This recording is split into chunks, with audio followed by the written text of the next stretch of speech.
كما يرسم الفنان لوحته بعناية تنسج هيفاء السيدة البابلية خيوط إبداعها في أعمال يدوية مستوحاة من حضارة ضاربة في الجذور، لم تأتي إلى المهرجان لمجرد المشاركة، بل لتقول إن للمرأة العراقية مكانتها في ميادين الجمال والابتكار. باشرنا اليوم بمهرجان باب الثقافات والفنون، وتميزت أعمالنا بإبراز التراث العراقي والتاريخي، لكي يكون هو رسالة إلى العالم أجمع، لأن أغلب الزوار أغلبهم الوفود أو المغتربين العراقيين ينتقون هذه الأشياء ويعني تكون مميزة. وعلى مدى أيامه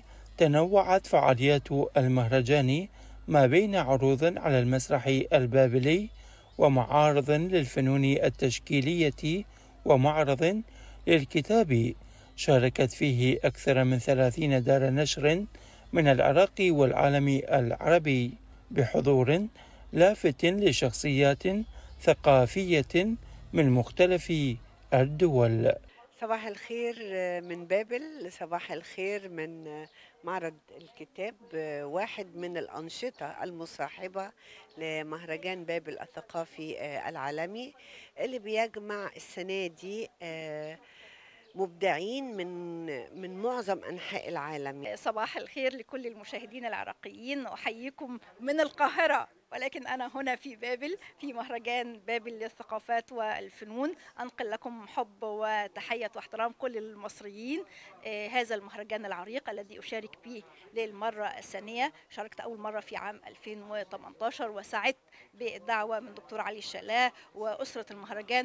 ولأن الفن لغة لا تحتاج إلى ترجمة، شهد المهرجان مشاركة نخبة من الفنانين العراقيين إلى جانب فرق موسيقية من كردستان العراق ودول أجنبية، ليكتمل المشهد بأنغام تعبر عن تنوع الثقافات ووحدة الرسالة.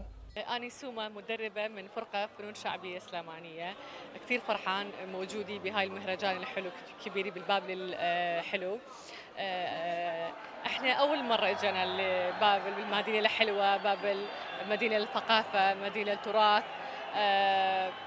كنا فرحانين كثير حتى نشوف هاي البلد الحلو. في بابل حيث يلتقي التاريخ بالأسطورة، يتحول المهرجان إلى نافذة على العالم يحتفى فيها بالفنون وتستعاد فيها المدينة من جديد كرمز للثقافة والسياحة في العراق. إبداعات محلية وإقليمية وعالمية تتنافس في مهرجان بابل للثقافات لتعيد للمدينة مكانتها كرقم صعب في سجل الحضارات الفنية. لبرنامج أحلى صباح، حسين العوادي، بابل.